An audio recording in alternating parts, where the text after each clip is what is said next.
Live TV. A simple question and boom, a celeb yells, one storms off, another breaks down crying.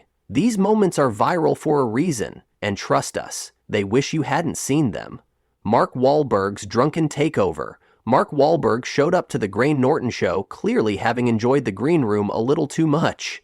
What started as playful banter quickly spiraled into chaos. I heard he's good at voices, so if he's good at voices, I want to do I want to challenge you. Oh, shit. I want to challenge you to a big contest. I do. My dad had a retail store, a discount women's clothing store called Crazy Sophie's Factory Outlet. It smells so good. Wahlberg interrupted guests, rambled about his dad's discount clothing store, and even dozed off mid-show.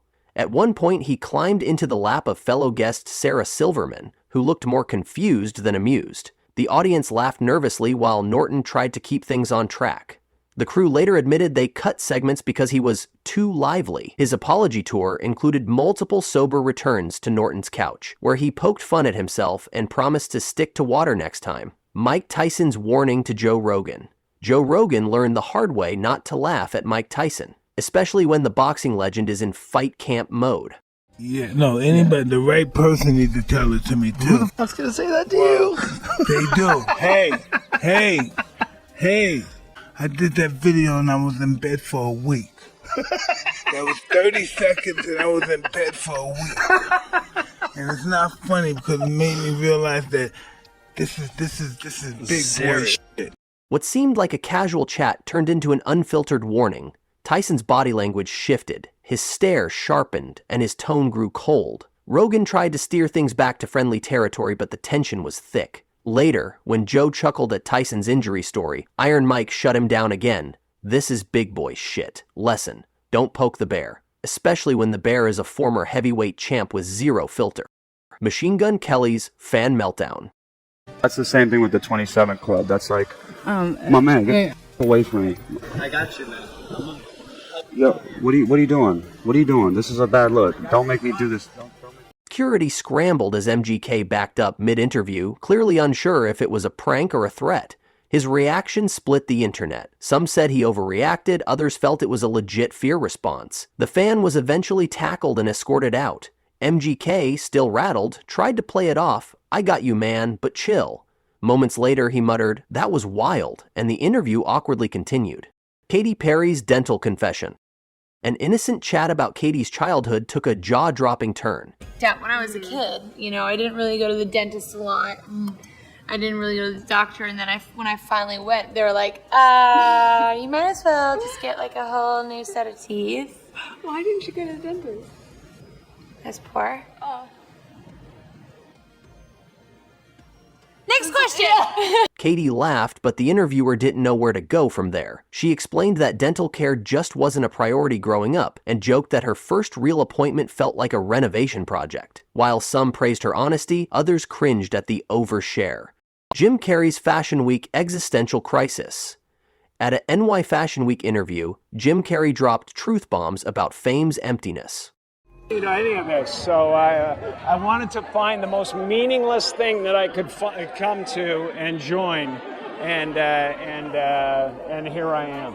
Celebrating icons inside. Celebrating icons, boy, that is just the absolute lowest aiming, possibility that we could come up with. He circled the reporter, mimicking her every movement, almost like a parody of the event itself. Carrey spoke about the illusion of celebrity and how none of it really matters. The host nervously tried to steer the convo back to designer talk, but Jim wasn't budging. The audience split. Half thought he was profound, the other half wondered if he'd lost it. Either way, he stole the show by doing the exact opposite of what Fashion Week wanted. Rihanna's money throw. When BET execs banned her from tossing cash to fans, Rihanna made her feelings clear.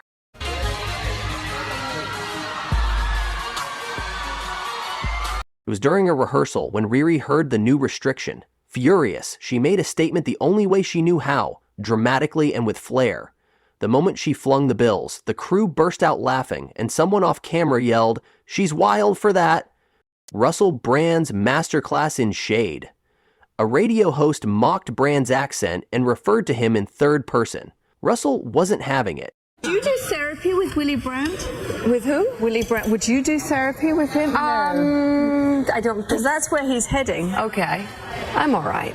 You shouldn't say he when a person is present. You should refer to the person by their name. That's basic good manners. That is where Willy is heading. Who is Willie? I don't know. Okay, Russell Brand. Is this what you all do for a living? Yes. Okay, right, I'm here professional. Okay, well, let me help you. I'm here to promote a tour called Messiah Complex. It's here for the people of America. Russell leaned into the mic, his smile masking the verbal dagger. He corrected the host's pronunciation, then called out the show's unprofessional tone. Why invite someone if you're not prepared to talk to them, he asked calmly. The host squirmed while Russell sipped his tea, metaphorically and literally. He schooled them on respect, while smiling, savage but polite, a true British takedown. Ben Affleck's touchy-feely interview. A decade-old Canadian interview resurfaced, showing Affleck getting too cozy with host Anne-Marie Green. You should show a lot more cleavage. What's the story? Why are you covering it up today? Sunday morning, you know. It's Sunday morning. I know. Ben slurred his words slightly and leaned in a little too close. Social media debated whether it was flirtatious or just plain awkward. She laughed it off in the moment, but looked visibly uncomfortable. She later clarified they were joking, but the internet crowned it peak awkward Ben. The clip has since become a cautionary tale about boundaries and what not to do during morning interviews. Gordon Ramsay's Botox rage. The Today Show host asked if Ramsay had Botox. Oof, big mistake. Apparently you were looking quite a bit younger. They were saying that you'd had Botox. Has the US affected you like that? Yeah, now, you're a smart girl, right? I saw you first thing this morning. Honestly, I got my 6 o'clock rise, straight up. Now, do you actually think I've had Botox? Do you think I need my money back? I mean, are you stupid? Does he look like he's had Botox, Lisa? Botox. Can you stop fucking around? He looks very healthy. I don't know which way he's going to take that. The question was meant as a light-hearted joke, but Ramsay wasn't amused. He fired back with full-blown Gordon energy, cheeks flushed and voice booming. Co-host sat frozen as he stared Lisa down with the fury of 1,000 Hell's Kitchens. The segment quickly cut to commercial and viewers flooded Twitter with classic Ramsay memes. The crew's shocked silence was louder than his yell. Tom Cruise's Scientology rant on live TV. When Tom Cruise sat down with Matt Lauer on The Today Show, no one expected it to become one of the most infamous interviews of all time. Was Nicole the love of your life? What do you mean, Peter? You were married for 10 years. Listen, we raised children.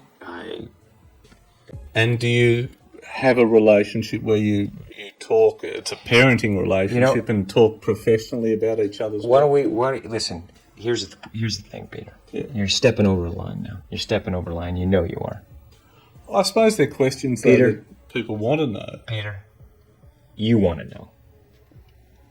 Take responsibility for what you want to know. Don't say what other people. This is a conversation that I'm having with you right now. You're right. Okay, so I'm just telling you right now. Okay? Just put your manners back in. The conversation was supposed to promote War of the Worlds, but it quickly veered off track. Cruise passionately slammed antidepressants, psychiatry, and even called out Brooke Shields for using medication. His intensity kept rising, his hands gesturing wildly as Lauer tried to reel it back. The internet exploded, turning it into a cultural moment that still gets referenced today. It was peak unfiltered Cruise, and Hollywood didn't know what hit it. From walk-offs to mic drops, these moments prove live TV is a ticking time bomb. No publicist can save a star when emotions run high and filters shut off. Whether it's rage, honesty, or sheer chaos, these clips live on forever in meme history. Who had the most iconic meltdown? Drop your pick in the comments and subscribe for more unfiltered celebrity chaos.